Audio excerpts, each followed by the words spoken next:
Mr. 6'9", is it? Yes, Your Honor. Please, call me Takashi. Alright, Mr. Takashi, excuse me. You are, even after telling us about Cardi B and, guys like 21 Savage, you're still looking at about 20 years in prison. Is there anybody else you'd like to talk about?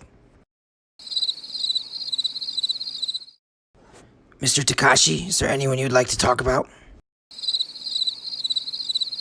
Alright, I will take that as a no. Have y'all ever heard of Bigfoot? Hey, what is up everyone? Hollywood FTB, back again, another video.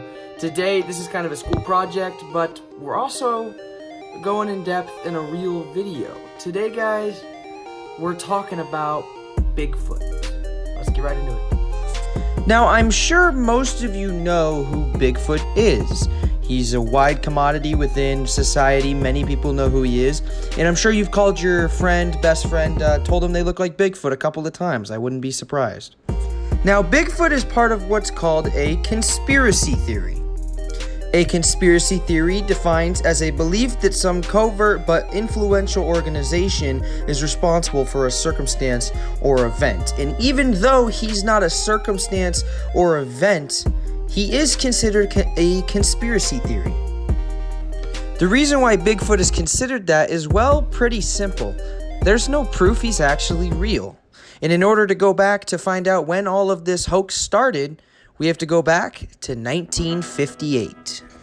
Now, the year 1958 was a very different time. At the time, Elvis Presley was being sworn into the army, and the U.S. was currently in the midst of the Vietnam War. Now, where does Bigfoot play into this, you may ask? Well, it's all the way back in 1958 that journalist Andrew Gonzoli actually made jokes about Northern California people who discovered mysterious large footprints that they maybe thought could have been a brother or sister to the abominable snowman. Now, Gonzoli originally thought that Bigfoot just made a good story in his Sunday paper, but he later found out that the readers of his Sunday paper thoroughly enjoyed learning about Bigfoot. It was then that he came up with the idea to continue talking about Bigfoot, and thus a legend was born.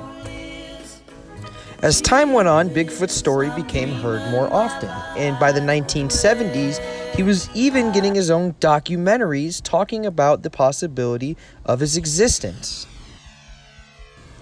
And by the 1980s, Bigfoot had been seen as an environmentalist icon that we should be trying to preserve, not trying to hunt down and then kill. The biggest example of this is in the 1987 movie Harry and the Hendersons, starring John Lithgow, or better known as Lord Farquaad. The movie portrayed Bigfoot as a friendly creature who was just looking for protection from John Lithgow and his family. Now, in modern times, Bigfoot is everywhere in the media, including Jack Link's beef jerky commercials. Hey guys.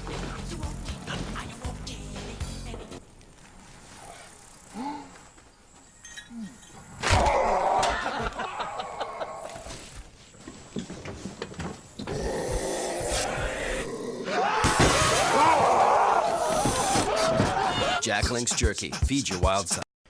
Bigfoot was also portrayed in an iCarly episode titled I Believe in Bigfoot, where Carly and her friends go searching for Bigfoot.